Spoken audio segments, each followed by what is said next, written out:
옛날의 사극을 보면은 임금이 어느 지역을 방문하기 위해서는 미리 그 지역에 사람을 보내어서 또 그 지역 가는 모든 길을 정비하고, 그리고 임금이 그 지역을 방문할 때는 어마어마한 행차가 함께하는 것을 우리가 사극을 통해 볼 수가 있고요. 큰 대국의 황제가 어느 나라를 방문할 때는 더 말할 것이 없습니다. 수천 명의 사람이, 그리고 앞에서 악대가 나팔을 불면서, 그러면서 어느 지역을 방문하는 모습을 우리가 알 수가 있죠. 여러분, 요사이도 보면은 한 나라의 지도자 혹 대통령, 한 나라의 원수가 다른 나라를 방문하게 될 때는 어떻게 됩니까? 그냥 갑니까? 아니죠. 가기 위해서는 먼저 사절단을 보내가지고 그 대통령 혹은 지도자가 묵을 수 있는 호텔이나 그 회의 장소에 여러 가지 보안 문제, 혹이라도 폭탄을 설치했는가 다 점검을 하고, 그리고 의전에 대한 만반의 준비를 갖추고는 그분들이 그곳에 나타나서 혹은 몇 분 혹은 며칠 있다가 오게 되지 않습니까? 그를 위해서 준비는 수개월 전에, 아니 어떤 준비는 1년 전부터 할 수 있는 것을 우리가 아는 상식적인 내용 아닙니까? 만일에 어떤 지도자가 여러분의 집을 방문한다고 할 때 여러분 어떻게 생각하겠습니까? 그냥 그분을 맞이하지 않잖아요.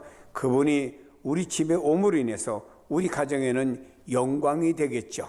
그로 인해서 만반의 준비를 하는 것은 상식적인 내용 이야기라고 하면은, 역사상의 최대의 방문이고 영광스럽고 놀라운 방문 사건은 하나님이 육신을 입고 아들의 형상을 하신 것인 줄로 믿습니다. 우주 만물을 창조하신 하나님, 시간과 공간을 초월해서 계시는 하나님, 역사를 초월해서 과거와 현재와 미래도 계시는 그 하나님께서 이 역사 속에 육신을 입으시고 방문해 오신 사실이야말로 최대의 방문 사건이라고 우리가 말할 수 있습니다. 성경에 보면 하나님께서 세상의 사람들을 방문하신 일들을 종종 소개하고 있음을 볼 수가 있습니다. 하나님께서 에덴 동산을 만드시고 거기에 아담과 하와가 있는 가운데 하나님이 임재하셔서 아담과 교제했던 내용들을 성경은 소개하며 하나님의 방문하심을 소개하고 있습니다. 그런가 하면 하나님께서 이 세상이 죄로 인해서 가득 찼을 때 노아에게 방문해서 하나님께서 말씀을 하셨습니다. 노아야, 세상이 죄로 가득 찼기 때문에 세상을 내가 심판해야 되겠다. 그러나 너와 너희 가정이 심판을 면하고 구원받기 위해서는 방주를, 배를 준비해라 라고 하나님이 말씀하시고 방문하신 내용을 소개하고 있습니다. 하나님께서 아브라함을 방문하셔서 아브라함아, 100살에 주은 내 독자 이삭을 내게 제물로 바치라 라고 하면서 그에게 말씀하셨습니다. 우리가 신약에 와서도 보면은 사도 바울이라는 사람은 그가 주님을 따르기 전에 먼저 그는 교회를 박멸하고 또 그가 아주 교회 해악을 끼치는 사람이었습니다. 그는 사울이라고 하는 전에 이름을 가지고 있던 사람이었는데 우리 주님께서, 부활하신 주님이 이 사울을 방문하셨어요. 어디 다메섹 가는 길목에 방문하셔갖고 사울아 사울아 라고 그에게 음성을 들려주셨습니다. 사랑하는 여러분, 여기 바울이라는 사람은 어떤 사람인가요? 살인자입니다. 그런데 우리 주님 방문하셔서 그를 위대한 사도로 만드신 사건이야말로 놀라우신 주님의 방문이라고 볼 수가 있습니다. 이 예수님이 어떤 분이었습니까? 우리가 성경을 보면은 동정녀 마리아는 남자를 알지 못하는 처녀였습니다. 그에게 성령으로 말미암아 예수님이 잉태되셨고, 별들이 유난히 반짝이는 밤에 어린 아기는 베들레헴 말구유에 탄생을 했습니다. 율법을 다 이루기 위해서 죄 없는 인생, 생애를 살아가셨습니다. 마지막에 대속적인 죽음을 갈보리에서, 십자가에서 피와 물을 다 흘리시고 죽으셨습니다. 장사되었지만 무덤이 열리고 사망으로부터 승리하시는 부활의 역사가 일어나게 되었습니다. 그리고 감람산에서 500명의 성도가 보는 앞에서 승천하셔 하늘로 올라가신 주님, 이 모든 사실이야말로 최대의 하나님이 이 땅에 있는 우리를 방문한 사건이고, 하나님이 육신을 입고 이 세상을 방문하신 단 한 번의, 두 번도 아닌 단 한 번의 영광스러운 사건인 줄로 믿습니다. 사도 요한은 이 위대한 방문 사건과 세상이 그리스도를 어떻게 영접했는가를 오늘 본문에서 이렇게 말씀하고 있습니다. 3절에 보니 만물이 그로 말미암아 지은 바 되었으니 지은 것이 하나도 그가 없이는 된 것이 없느니라 라고 말씀하죠. 여기 보니까 만물이 그로 말미암아 지은 바 되었다. 여기 있는 주님은 바로 창조주라는 사실을 말씀하고 있습니다. 하나도 그가 없이는 된 것이 없다고 말씀했습니다. 여러분, 이것은 세상에 오신 예수님이 창조자가 되신다는 말씀이에요. 빛이 있으라 할 때 거기 예수님이 계셨고, 하늘과 땅이 있으라 할 때 거기도 예수님이 계셨습니다.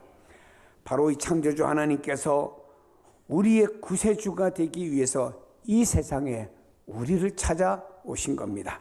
골로새서 1장 16절에 말씀합니다. 만물이 그에게 창조되되 하늘과 땅에서 보이는 것들과 보이지 않는 것들과 혹은 보좌들이나 주관자들이나 정사들이나 권세들이나 만물이 다 그로 말미암고라고 말씀하고 있습니다.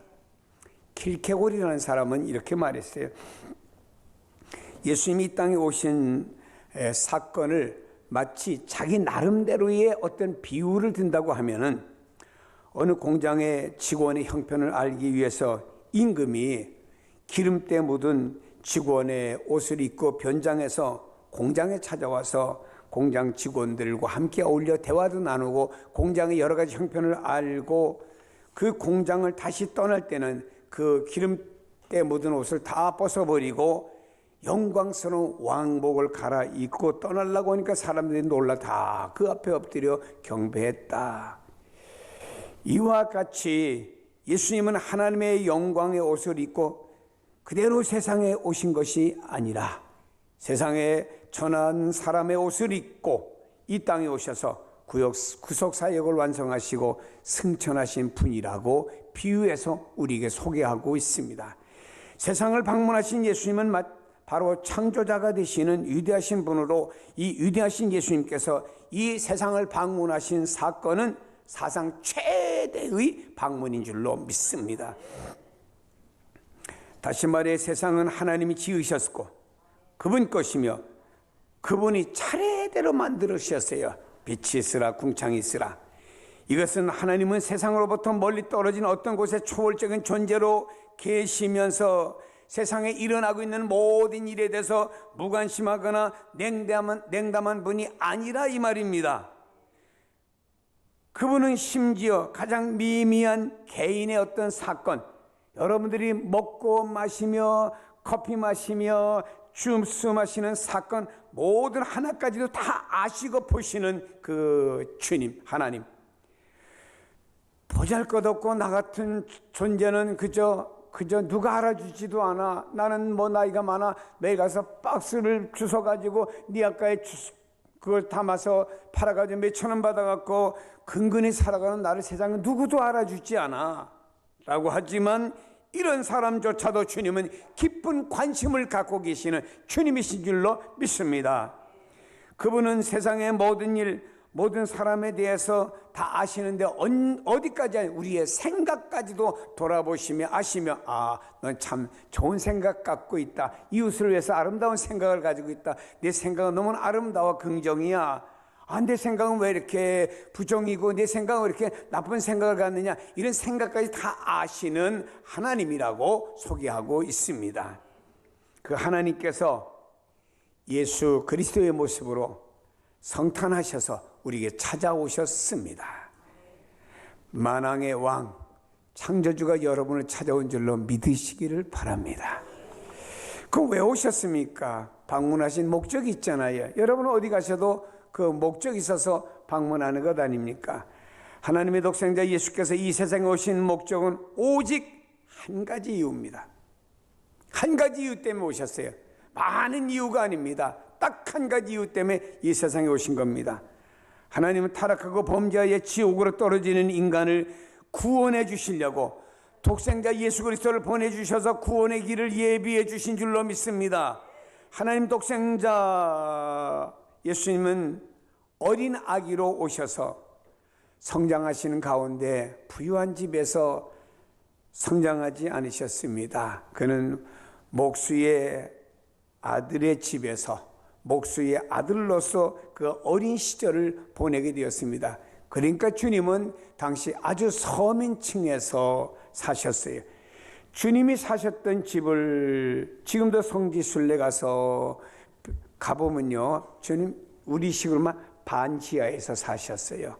우리는 습하지만 그 지역은 습하지 않기 때문에 공기는 다릅니다만 우리로 말하는 그 반지하에서 사셨어요. 서민으로 사셨습니다. 그리고 공생의 3년 기간 동안에 기사와 이적을 행하시며 하나님의 진리의 말씀을 선포하시고 전도하셨죠. 결국에는요, 인간의 죄를 짊어지시고 마치 구약의 양들이 이스라엘 백성들의 죄를 짊어지고 제물이 되어 죽음과 같이 세례 요한의 증언을 보면은요, 세례 요한이 예수님이 자기의 세례 받으러 오는 것을 보고는 이렇게 말했습니다. 세상 죄를 지고 가는 어린 양이로다 라고 말했습니다. 맞습니다. 결국 예수님께서는 갈보리 언덕에서 십자가에 못 박혀 돌아가시면서 말씀하시기를 다 이루었다 하시고 운명하셨죠. 하나님이 나를 이 땅에 보내신 목적을 성취했다, 다 이루었다라고 무엇을 통해서 십자가를 통해서 이루었다고 말씀하시고 운명하신 것이죠. 예수님이 세상에 오신 것은 선을 행하기 위해서 위대한 진리의 스승이 되시기 위해서 오신 것이 아니라 우리를 대신해서 죽으시기 위해서 이 세상에 오신 목적인 줄로 믿습니다. 로마서 5장 8절에 말씀합니다. 우리가 아직 죄인 되었을 때 그리스도께서 우리를 위하여 죽으심으로 하나님께서 우리에 대한 자기의 사랑을 확증하셨느니라. 하나님 사랑이시죠. 우리를 사랑하셨는데 예수 그리스도의 십자가에서 우리의 죄를 대신 죽게 하기 위해서 그분이 땅에 보내주셨다고 말씀하고 있습니다. 그러므로 여러분, 세상의 최고의 뉴스는 텔레비를 봤더니 글쎄 미국의 대통령하고 김정은이가 판문점에서 만났대. 야, 이거 쇼킹한 뉴스네. 그게 아닙니다. 최고의 뉴스는 바로 예수 그리스도의 탄생인 줄로 믿습니다. 예수님이 우리에게 오신 것은요, 죽을 수밖에 없는 우리에게 영원한 생명을 주시기 위해서 오신 겁니다. 오늘 4절에 말씀합니다. 그 안에 생명이 있었으니 이 생명은 사람의 빛이라고 말씀했습니다. 여기에 예수님께서 생명이라고 하시는 말씀은 단지 육체의 생명을 가리키는 말씀만이 아닙니다. 영생의 생명을 말씀하시는 겁니다.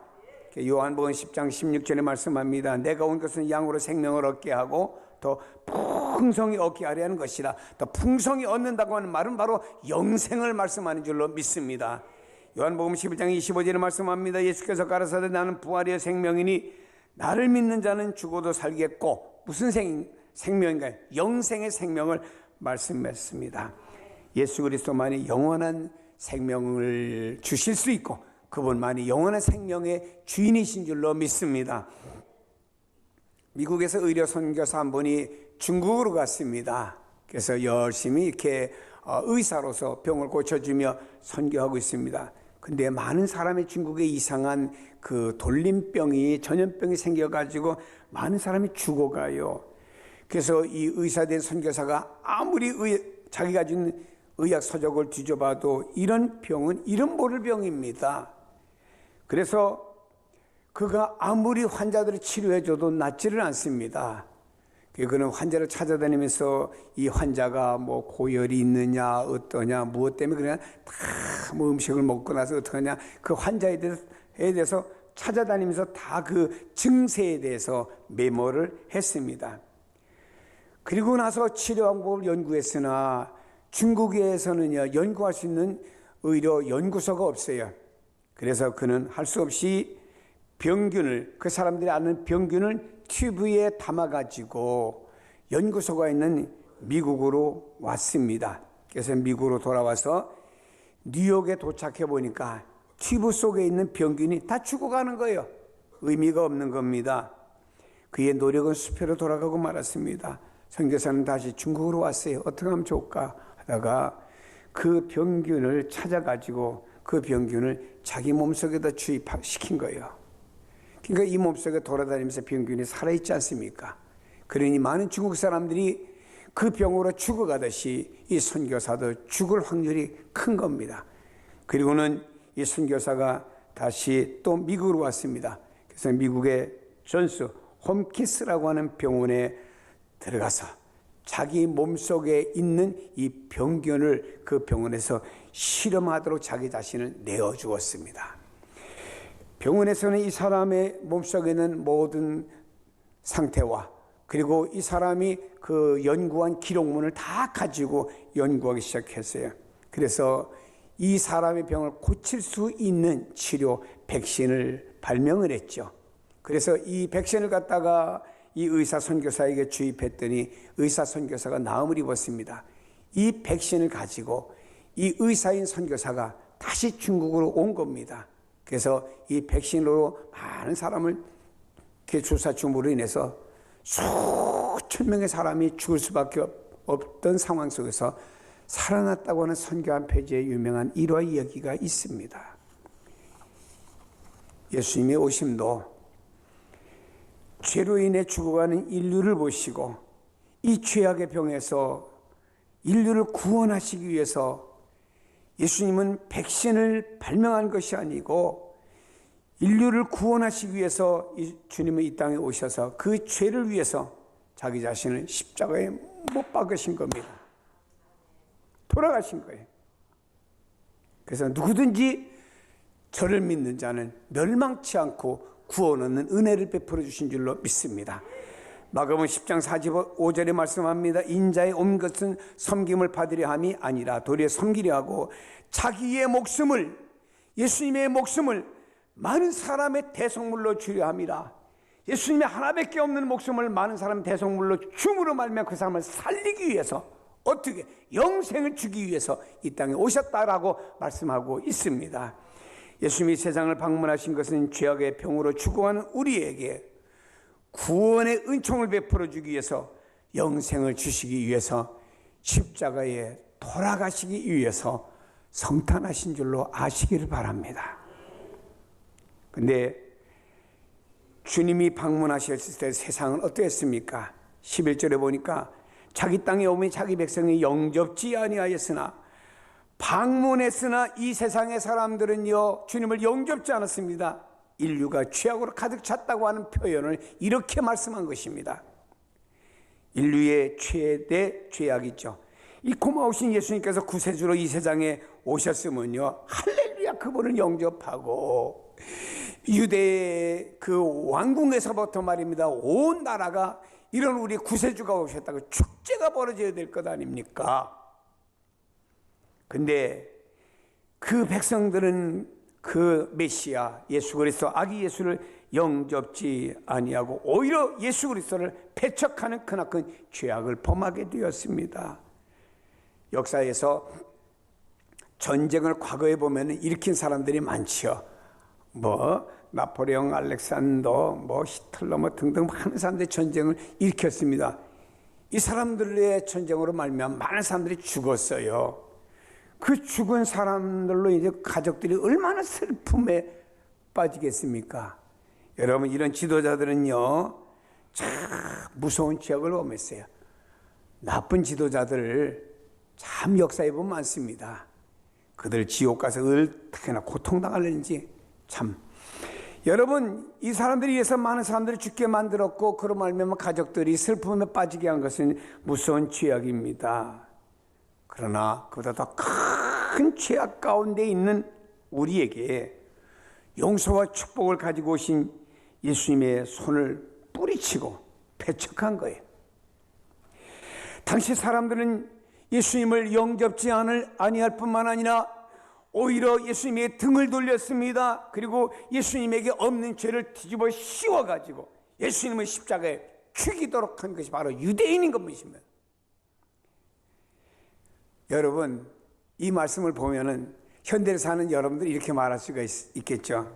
그래, 아마 내가 그때 살았다라고 하면은, 주님 우리 집으로 오세요. 우리 집 방 따뜻하게 불태우니까 우리 집으로 오셔서, 아니 마리아, 이게 우리 집으로 오세요. 우리 집에서 아기도 낳고 그 주님 오신 얼마나 감사합니까? 그리고 내가 미역국도 끓여드리고 자세히 산후조리 도와주겠습니다. 나 같으면 이렇게 말했을 것이라고, 나 같으면 이렇게 할 거라고 그렇게 생각하는 분도 계시겠죠. 그러나 오늘도 마찬가지예요. 다를 바가 없습니다. 오늘날도 예수님께서 인간을 찾아오셔서 마음을 두드리고 계시는데, 베들레헴 집주인들이 빈 방을 들이지 않았듯이 말입니다. 우리들의 마음의 방을 두드리는데 우리도 모른 채 하지 않았습니까? 여러분, 당시에 말입니다, 이제 호적하려는 본적지에 가서 호적을 해야 됩니다. 그래서 여기 요셉과 마리아도 본적지가 베들레헴이기 때문에 호적하러 그 지역을 갔습니다. 그러니 전국에서 이 지역을 호적하러 온 사람들이 얼마나 많겠습니까? 근데 산딸이 가까운 이 마리아, 산모를 위해서 내어줄 방은 베들레헴에 한 곳도 없었습니다. 우리 집으로 오시라고. 아니, 배가 이렇게, 우리 한국말은 남산만한데 어디 가서 이 밤에 지내겠냐고. 이 낮과 저녁의 기온 차이가 다른데 추운데 어떡하겠냐고. 우리 집으로 들어오라고. 아니, 우리가 밖에 나가 자는 한이 있더라도 당신 우리 방으로 오라고. 이런 사람이 하나도 없었다고 하는 것입니다. 하나도 없었어요. 한 사람도 없었습니다. 우리는 뭐가 다릅니까? 여러분, 세상에 얼마나 달라지고 있습니까? 그래서 이제는요, 100세, 120세, 지금 태어나는 아이들은 150까지 살 수 있다고 의학적으로 얘기를 합디다마는 200년을 산다고 봅시다. 그래도 영원하지 않아요. 그러나 하나님의 자녀들에게는, 하나님께서 밤도 없고 죽음도 없고 슬픔도 없고 고통도 없는 영원한 하나님의 나라를 하나님의 자녀들을 위해서 준비해 두신 줄로 믿고, 그 세계는 영생의 세계인 줄로 믿습니다. 이 모든 것은요, 예수님 이 땅에 오셨기 때문에 감사한 거예요. 사랑하는 여러분, 예수님 오신 성탄 감사하지요? 감사하지요? 예. 그러니까 성탄날 가족과 여행 가세요. 모처럼 노는 날 주셨으니 여행 가야지. 아닙니다. 우리 25일에도 나와서 주님 진짜 고마워요. 물론 꼭 그날이 오신 날은 아니고 우리가 기념하에 지키지만, 그래도 주님이 이 땅에 오신 거 너무 고마워요. 나 같은 죄인을 용서하시고 하나님 나라 주시고 자녀 삼아주기 오셨으니 너무나 고마워요. 감사합니다. 그런 마음을 가지고 우리가 메리 크리스마스 해야 될 것 아니겠습니까? 사랑하는 여러분, 우리 마음속에 그분을 주님, 주인으로 모시고 살아가시기를 바랍니다. 성탄의 말씀이 육신이 되어 우리에게 하나님의 아버지의 영광을 계시해 준 것이 성탄인 줄로 믿으시면 아멘. 그래서 우리는 그 성탄이 너무나 좋은 겁니다. 주님의 성탄이 너무나 기쁜 겁니다. 어떤 면에서는 그 주님의 성탄을 맞이하는 우리의 마음 자세가 설렐 수도 있다라고 하는 것입니다. 역사상의 사상 최대의 창조주이시며 영원하신 하나님이 우리를 찾아오신 이 성탄 날, 누구를? 나를 찾아오신 겁니다. 여러분을 찾아오신 겁니다. 그 방문을 여러분 마음속에서 감사하며 뜨겁게 성탄의 영광을 주 앞에 돌리시기를 축복합니다.